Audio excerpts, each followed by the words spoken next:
my new guest, Philippe Roireau, and he's from Gorgias, and he's going to show us and teach us why customer experience is such an important factor, especially during and after COVID-19. Hi, thank you so much, Victoria. So I'm Phil. I do business development and partnership things at Gorgias. I was previously an e-commerce seller that scaled some stores up to $10 million in sales per year. And now I'm on the software side, helping merchants optimize their back-end operations and improve customer experience. And as Victoria said, today we'll be talking about customer experience in the age of COVID and how, there's really that influx of retail merchants that are moving toward online. How can we replicate a little bit of those online, how to replicate those retail interactions online on your own store? Okay, so where do we start when it comes to customer experience, especially when we've now realized that the way we used to market has completely changed over the past 2-3 months?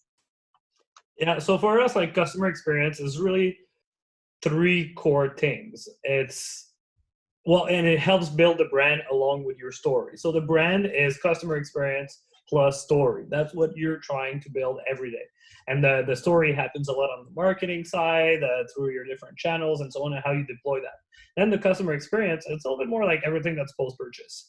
So, what are your shipping times? What's like what are your operational policies, such as like your return and exchange processes? And finally, your customer service. They have the logistics, the operations, also the product quality and the promise on what the product does, and finally, customer service. So that's really like the core of what we think is customer experience. So I think a lot of things at the beginning is to set expectations, on the logistics that you have, if you have any shipping delays, any supply chain issues, or if you're doing pre-sales versus so you want to make sure those things are very clear for your clients. A lot of we see it. So 30% of increase in number of tickets over the last couple of weeks. So people have a lot of questions when it comes to purchasing online during this time, and it creates a certain set of challenges. But you just need to be, very straightforward about those policies right now. And then when it comes to the customer service aspect, if you have been straightforward, then it should be pretty simple to transform those interactions into actual sales opportunities for your team. So growing yourself through customer service, that's one of the topics we can discuss if you want to say. Okay, and what are some ways that I can, let's say that I probably wasn't paying attention to customer service at the get-go, but now I really have to because my customers are depending on me. What are some things that I should start implementing on my online platforms? Yeah, so you need to map all the channels where you want to talk to your clients. So are your clients very present on Instagram, on Facebook? Are they more, are you texting them? Do you have in your tech stack SMS marketing tools such as PostScript, SMS Bump, Attentive, and so on? And then do you want to talk to them on the phone? So you need to have a global overview of all the channels where you want to talk to your clients. That's really the first step. And in order to gain efficiency, you want to have all of those channels in one place. So you want to have all that visibility on all those customer interactions in one platform. And with that, you'll save a lot of time. There's several tools that allow you to have all those interactions, gathered in one place. That's really the first step. And then it will give you a holistic overview of all the interactions you have with your client. So if you're talking to the same client on Facebook and they're complaining, for example, on your ads that they didn't receive their package, and you notice at the same time that they sent 3 emails in the last 7 days about their package not being delivered. So you'll understand now the trickle effect of, uninserted emails and so on that can have on the whole experience and how your clients communicate.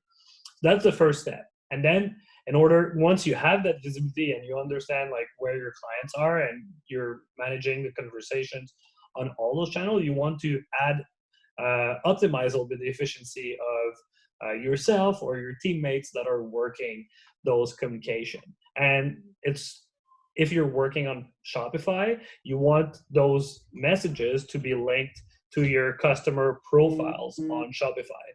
That's really very important in order to have a lot of efficiency. So for example, somebody writes you by email, you want automatically to have all the data on them, including tracking numbers, tracking URLs, what was in their order, and so on.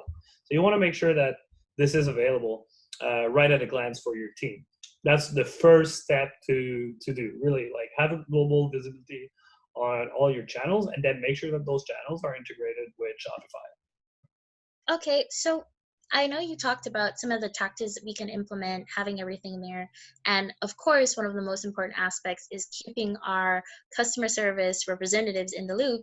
But what are some do's and don'ts that you would ask business owners or even companies to follow through, especially at a time where transparency and customer service is so important? Yeah, so that's a very good question. So, and maybe I can share some examples of things that are possible to. The first thing that I would say that you can do if you're experiencing that increase in sales, and let me share my screen right now. It's going to be really quick. Sure, no problem. So here, so we have what we see here internally at Gorgias, the amount of orders that all our merchants are doing right now during this period. So we see that it's like much higher than it was a couple of weeks ago. So there is an increase in sales by about 20% over the normal period that has been happening for about 2 weeks right now. So that's huge. That's a huge opportunity, but it's creating a lot of pressures on the team. So, and this data is corroborated by Recart. There's also like Shopify that has shared this chart a couple of weeks ago, last week, which basically shows that they're having Black Friday level of traffic every single day. Every single day? Every single day is Black Friday right now on Shopify. So that creates a lot of pressure on supply chains and customer service to keep, and the stock obviously follow track. But if we just fast forward a little bit, one of the things you mentioned, the do's, is you'll get a lot more of those normal question, which is like, hey, where is my order? The first thing you want to do is optimize those top 3 questions that you're getting all the time and automate that as much as possible. So if you're using, for example, the email channel or Messenger, and it's integrated with Shopify, you can use, for example, in Gorgias, the Shopify data points automatically in the canned responses. So it's very simple to, in one click, input everything that you have on file and provide it automatically to the client, asking you, where is my order? And then you can use machine learning to reply automatically to those emails with the client's data point.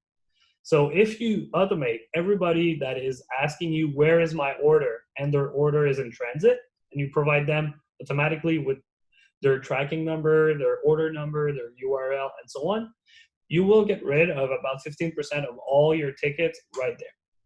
So then your team will have more time to just work on a little bit more value-added conversations rather than the post-sales normal, where's my order type of stuff. So automate as much as possible. Okay, that's the first do. Do you have another do in terms of customer experience for the customer and for the team as well? Yeah, for sure. So there's a lot of opportunity happening on Facebook. If you're putting a lot of ads and thousands of dollars a day in ad spend or even more, you'll notice that a lot of people are commenting very positive things on your ads, like, you need this, I want this, it's awesome, and so on. You want to capitalize on those positive sentiment. And you want to make sure that you're giving an incentive or a reason for those people to visit your website. So for example, here in this little screenshot, you have somebody tagging her friend, then her friend is saying, hey, I need this, and then the brand is replying positively to those 2 people with an offer to visit the website. And what we measured is that this 4-letter discount code, PL10, was actually generating about 5% of the ad spend in increased sales. So if you're Yeah, so that helps your ROAS, right? It's pretty competitive out there on a regular basis. So every little thing that you can do to move the needle is very important, and that's one that is actually impacting the cost of your ads. So definitely monitor what's going on your social media comments and make sure that you're engaging, because it's very like it's going to reduce your CPM and improve a little bit your ROAS if you're giving them an incentive to visit your website. And just to finish on this, there's actually three main categories that we're suggesting to split your comments in. And that can all be done again by sentiments, that are determined by machine learning. But basically, your social leads. So those are the people, as we said, that are saying they want the product, that they should get it. Then there is your negative comments of people that are a detractor of your brand, saying things like, "Oh, they never ship my stuff," or whatever. So you want to make sure that you address that as soon as possible, or hide it if that's your way to go about it. And also the people asking questions on social media. So you want to make sure that these are also compartmentalized and that you're addressing that with your customer service. All the rest is noise, really. So those are the three categories you want to focus on. Oh, that's amazing.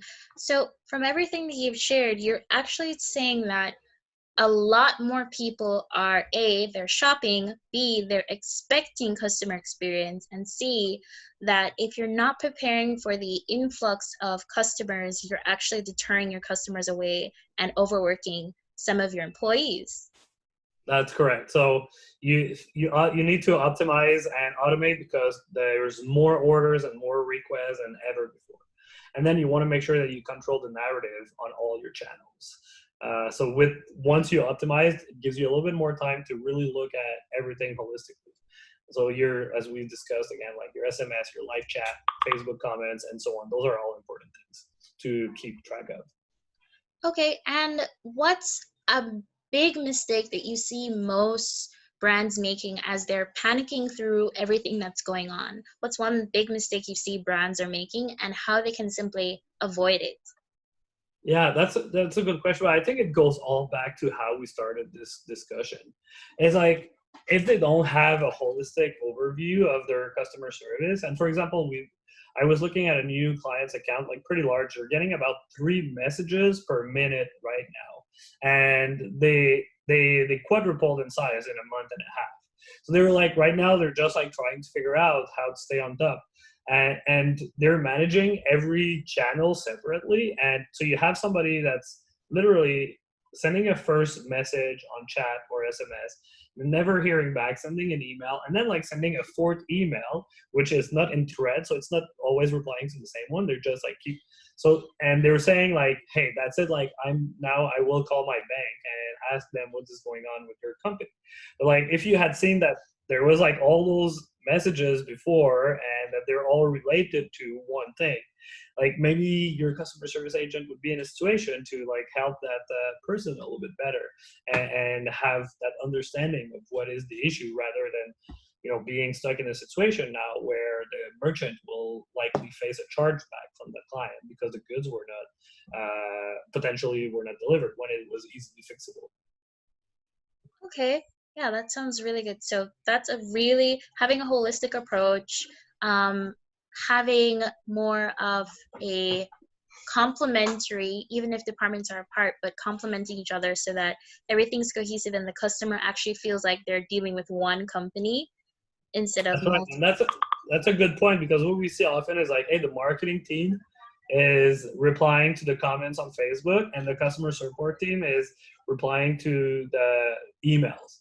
Like, how does that make sense? Like the marketing team, yes, can create like the messages and the posts and the ads and everything. But when it comes to managing the conversations, you want one point of contact that is consistent. So yeah, that's to your point.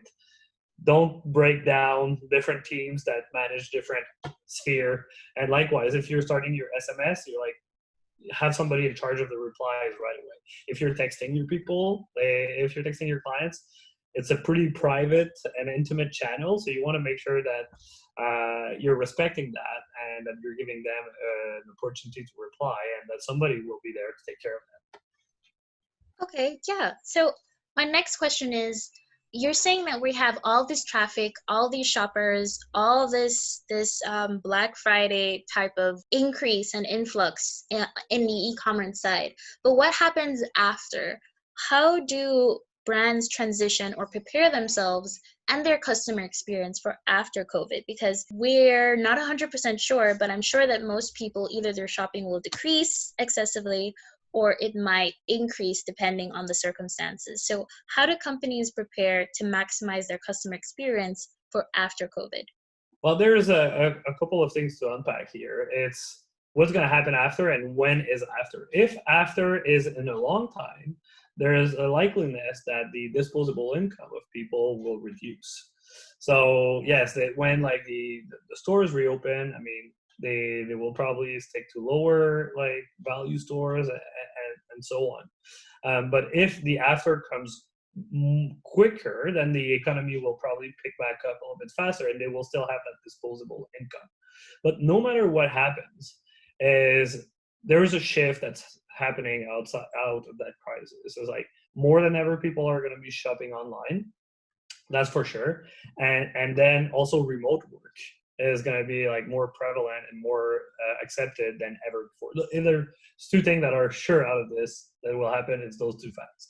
And even in China, we've seen that right now they're in a post-COVID situation. The people that had lost their job, let's say in restoration and so on, have now transitioned into like delivery people, or even they're setting up warehouses basically in the open air in front of the condo towers, like in front of apartment buildings, where there's like shelves in the middle of the street where people can pick their package because there's just no more space anymore in the lobby of the buildings in Beijing.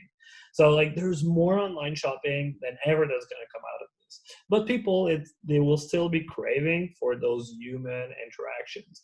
So last thing that we didn't talk about, but that is equally important in my opinion, is creating like those meaningful engagements on your website through live chat. And not just like through a bot that has you click a couple of options and so on, but how can you create engagements that are really like personable and bring all your marketing genius to the chat function. So creating chat campaigns on your website that interacts with your customers at different stage on their journey on your website is extremely powerful. So you want to have that retail-like wording on the chat as proactive pop-ups. So let's say somebody walks in or arrives on your store, just like they would walk in on your retail location. You want to welcome them and like tell them like maybe that you have a special in a corner over there, like it's Mother's Day special on your store, or that you're giving to your local hospital as part of a COVID like effort or something like that. So that's if they're on the homepage. But then if they keep walking in your retail store and they're looking, let's say, in front of a shoe wall and they're looking at women's shoes, you want to create maybe a little bit more of an experience for that shoe or that shoe collection. So if they're looking at women's shoes, you'll say something like, "Hey, our women's shoes are made 100% from faux leather, and usually women go half a size up. Let me know if I can help you. I'm your fashion consultant," right? So then you're really targeting what they're looking at right now, and you're fostering or you're helping create those engagements that people crave for, just like when they're in a retail location. So I think this is really the next frontier. One of the things that are going to come out of this is like you'll want to recreate those interactions that people used to have in store but online on your web. Okay, awesome. And any final takeaways that you'd like to share with our audience before we go? Yeah, I mean, I hope you're selling online right now because it's Black Friday every day, as you said.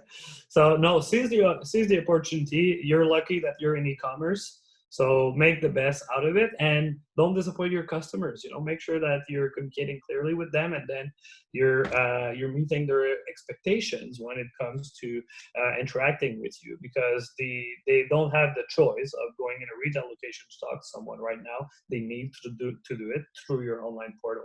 So give them something solid in terms of experience for them to come back for the long term. Okay, and let's say we need more help with customer experience for our business or brand. Where can we find you guys? Yeah, just visit gorgias.com, gorgias.com. And right now, as we're in the middle of coronavirus crisis, and some people do experience drops in sales, and some are winning, but it's very inconsistent. So we're offering up to 6 months free of Gorgias if you are experiencing a decline. So just say that you were on the Wishpond webinar, and we'll help you with that offer. Okay, guys, did you hear that? Free offer from Gorgias, courtesy of Wishpond. All right, Yes, exactly. All right, Philip, thank you so much for taking the time to speak with us. We appreciate it.